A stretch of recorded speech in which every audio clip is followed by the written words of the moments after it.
O poder do hábito.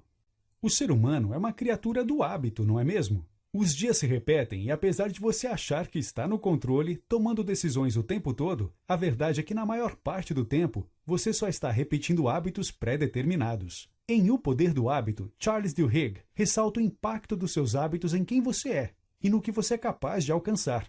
Os hábitos fazem parte da fundação das nossas vidas, nossas empresas e são responsáveis por uma grande parte dos resultados que você obtém. Vamos juntos nessa jornada? Como os hábitos funcionam? Eugene Pauly era um paciente idoso que teve problemas cerebrais causados por uma cefalite viral e por isso perdeu a capacidade de usar uma parte do seu cérebro, o lobo temporal medial. Todo o resto do seu cérebro continuou funcionando normalmente, mas sua memória ficou prejudicada. Ele se tornou incapaz de se lembrar de qualquer coisa que tivesse ocorrido após 1960, mas se lembrava de tudo o que aconteceu antes deste ano. Ele se transformou em um homem incapaz de aprender coisas novas, e em segundos ele esquecia o que havia ocorrido no momento anterior. Ele não se lembrava nem onde ficava seu quarto ou sua cozinha em sua própria casa. Diariamente, para exercitar-se, sua esposa o levava para caminhadas ao redor do quarteirão. Porém, um dia, Eugene desapareceu e sua esposa ficou preocupada. Sua perda de memória poderia fazer com que ele se perdesse e nunca mais voltasse para casa. Por incrível que pareça, em apenas 15 minutos, seguindo sua rota diária, ele conseguiu retornar para casa. Alguns dias depois, Eugene já era capaz de fazer o percurso sozinho. Isso fez com que os cientistas o estudassem e descobrissem que os hábitos, suas práticas rotineiras, são armazenadas em uma área totalmente diferente do lobo temporal, responsável pela memória. Isso provou que nós aprendemos e tomamos decisões inconscientes sem a necessidade de nos lembrarmos sobre os fatos que levaram àquela decisão ou aprendizado. Esse é o poder do hábito. Acionando hábitos. Nosso cérebro é uma máquina poderosa. Ele está constantemente encontrando maneiras para se esforçar menos e automatizar rotinas, apenas para economizar energia. Um hábito funciona em um fluxo de 3 etapas. Gatilho. Alguma coisa acontece e seu cérebro entende esse gatilho como um chamado para entrar no modo automático e escolher qual rotina usar. Rotina é uma ação física, emocional ou mental, que é automaticamente acionada pelo gatilho. Recompensa. Um estímulo positivo ocorre e diz ao seu cérebro que aquela rotina funciona e por isso deve ser armazenada. Entender como os hábitos são acionados é importante, pois nos dá controle sobre nós mesmos. Ao entender os gatilhos e as recompensas, somos capazes de alterar, adaptar e criar novas rotinas. Como criar novos hábitos? O principal motivo pelo qual as pessoas estudam hábitos é para aprender a criar novos hábitos e reforçar hábitos positivos. Um hábito relativamente novo,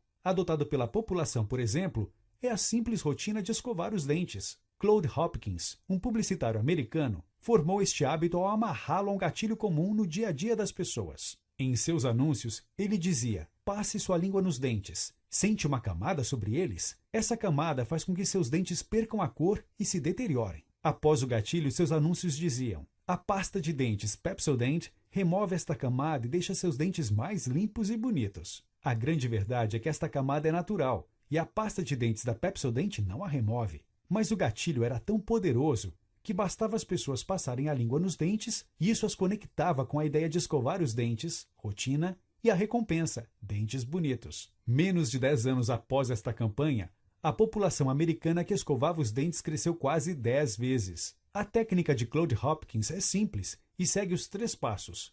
1. Crie um novo gatilho na mente das pessoas, na sua mente. 2. Associe uma rotina positiva a ela. 3. Crie uma recompensa mental ou física associada à manutenção deste hábito. Mudança de hábito. O treinador americano Tony Dungy tinha um método não convencional e extremamente bem-sucedido para seus atletas.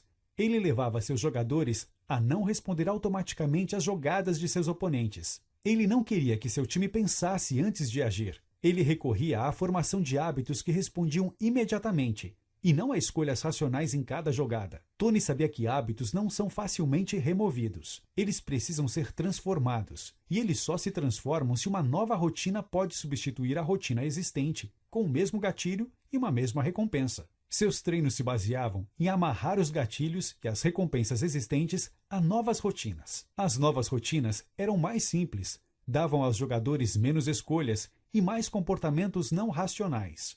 Com seu método, Tony conquistou dezenas de títulos e se tornou um treinador lendário. Outro método extremamente bem-sucedido de mudança de hábitos são os 12 Passos dos Alcoólicos Anônimos. O método simplesmente propõe novas rotinas para o gatilho da necessidade física de consumir álcool e utiliza as mesmas recompensas que o álcool desperta nas pessoas, como relaxamento, necessidade de companhia, redução de ansiedade, etc.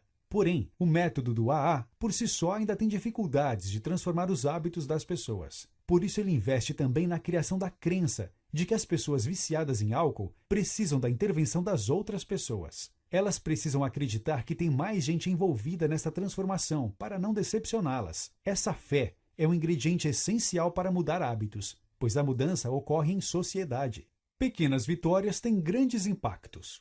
Existem muitos hábitos em nossas vidas que influenciam dramaticamente a maneira como vivemos e como as empresas funcionam. Um hábito positivo leva a outro. Isso cria uma cadeia de hábitos positivos que funcionam bem em conjunto. Pessoas que começam a exercitar-se, por exemplo, naturalmente começam a se alimentar melhor, tornarem-se mais produtivos no trabalho e, consequentemente, o estresse é reduzido. Na sua vida ou na sua empresa, é essencial identificar um hábito fundamental que precisa ser mudado. E este hábito trará melhorias diversas em vários outros hábitos que impactam seu dia a dia. Encontrar o hábito fundamental é difícil e requer uma abordagem de tentativa e erro. O importante é identificar algo que é pequeno o suficiente para ser mudado e tem impactos positivos no todo.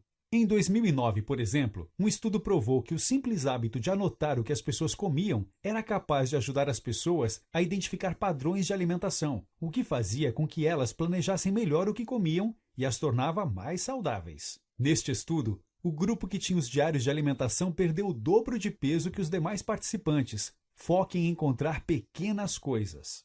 O papel da força de vontade. Cientistas já provaram que a força de vontade é um ingrediente fundamental para o sucesso, com muito mais impacto que a inteligência da pessoa. Isso foi provado em um experimento chamado de teste do marshmallow. Um doce era colocado na frente das crianças, e aquelas que resistissem à tentação de comê-lo por 15 minutos ganhariam outro.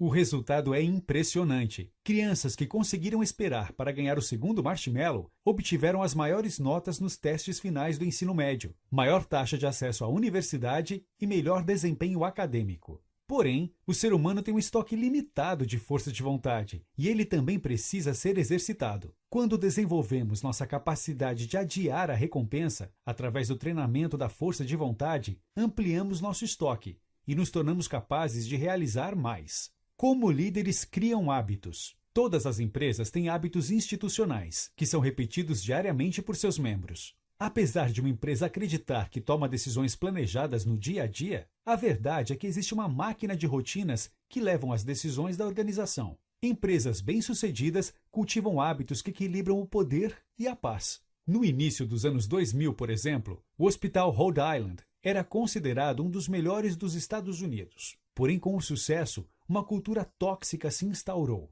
Médicos tratavam mal as enfermeiras. Isso levava a maus tratos aos pacientes e erros médicos. O executivo responsável pela qualidade do hospital tomou ações simples que mudaram completamente a cultura do hospital. Apenas instalando câmeras nos consultórios, checklists de conferência para várias situações e um sistema de avaliações, permitiu que as enfermeiras prevenissem erros operacionais e quaisquer maus tratos. Essas medidas simples formaram novos hábitos que fizeram com que o hospital recuperasse sua autoridade e ganhasse diversos prêmios de qualidade. Como as corporações manipulam hábitos?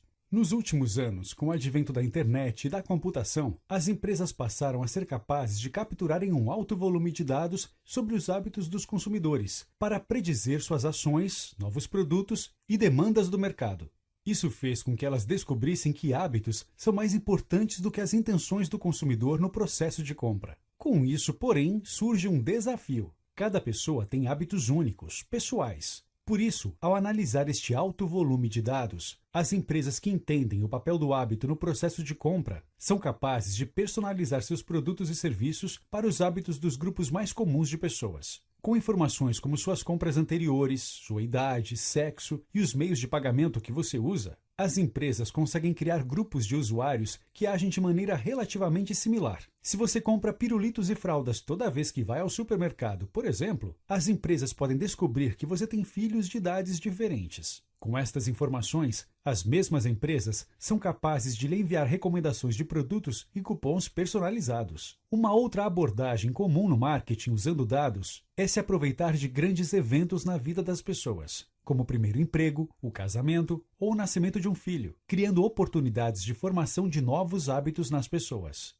Você precisa entender que as empresas acompanham seus hábitos e os usam como iscas e gatilhos para a manipulação dos seus padrões de consumo, e estar pronto para resistir a ofertas que se aproveitem disso. O hábito e a sociedade, criando movimentos. Em tempos de segregação racial nos Estados Unidos, uma história se destaca. Rosa Parks, uma mulher negra, desafiou o sistema e se assentou na parte branca do ônibus, que era dividido entre brancos e negros. E ela começou uma grande onda que culminou com o fim desta segregação através deste simples, mas poderoso gesto. Ela foi presa e quase imediatamente grupos começaram a distribuir panfletos e fazer um boicote ao sistema de transportes. O boicote se tornou um novo hábito da comunidade, gerou protestos e, eventualmente, a necessidade do Ato dos Direitos Civis de 1964 nos Estados Unidos. Rosa não foi a primeira pessoa a fazer isso, mas este também não foi apenas um ato desafiando o sistema. Ela tinha laços e amigos em sua comunidade. Os comportamentos que ocorrem sem planejamento racional, como o que ocorreu com Rosa, são muitas vezes os pilares das grandes mudanças na sociedade. Movimentos como este acontecem pois existem hábitos relacionados ao grupo de amigos, vizinhos e grupos com relação a uma causa. A ação de Rosa cresceu, pois foi adotada pela comunidade e as pessoas queriam demonstrar uma nova identidade e participar de um grupo que se unia através do desejo pelos direitos civis.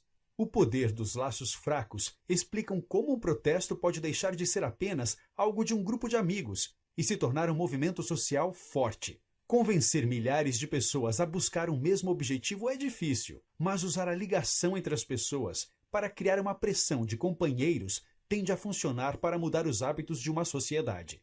Somos responsáveis por nossos hábitos? Em 2010, um pesquisador de neurociência descobriu algo fascinante ao fazer exames de ressonância magnética, comparando cérebros de viciados em jogos de azar com jogadores casuais. Quando viam as máquinas de cassino rodando, o cérebro dos viciados sempre reagia com uma sensação de vitória, mesmo quando eles perdiam, enquanto jogadores casuais registravam corretamente suas perdas na memória. Esse é um ponto-chave na formação de hábitos. Quando o viciado se recompensa em uma situação de derrota, isso cria um círculo vicioso que leva a mais jogadas e a maiores perdas. Os jogadores casuais só registram a recompensa quando param de jogar e isso evita a perda de dinheiro. Charles se pergunta sobre a moralidade disso. É correto formar hábitos que destroem a vida das pessoas? O jogador viciado é responsável pelas suas más decisões? Apesar do questionamento moral e de sermos incapazes de julgar de quem é a culpa, para Charles, uma vez que você entende que o hábito existe, você tem a habilidade de mudá-lo.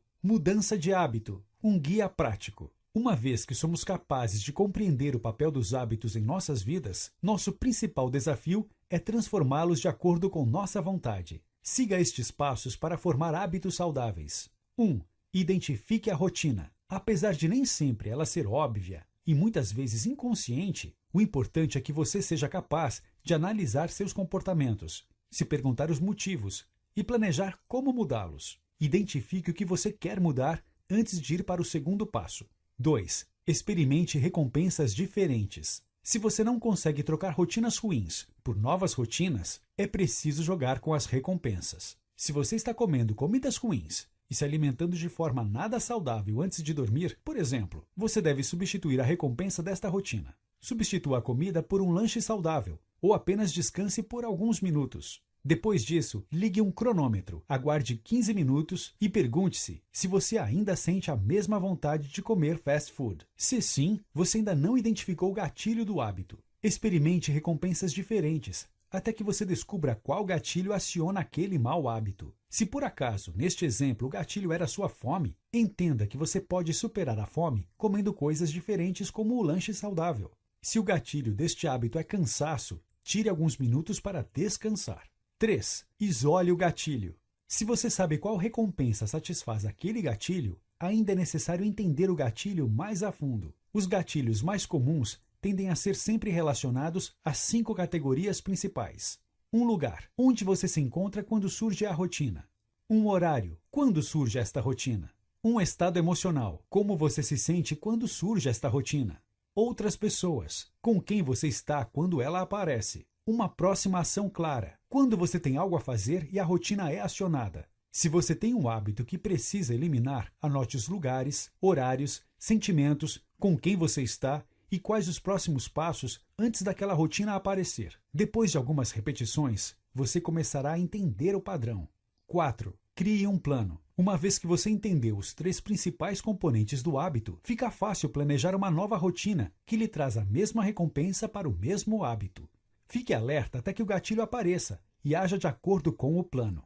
Se funcionar e você tiver a força de vontade para repetir este novo condicionamento sempre, você será capaz de transformar seus hábitos. Notas finais. Hábitos ditam muito das suas atividades e dizem muito sobre quem você é. Entendê-los é o primeiro passo para ser capaz de transformar sua vida, sua produtividade e seus resultados nos negócios. Você se torna melhor naquilo que você repete constantemente, e isso são seus hábitos. Trabalhe para conhecer a si mesmo, transforme-se e exercite sua força de vontade para se tornar uma pessoa com um grande autocontrole.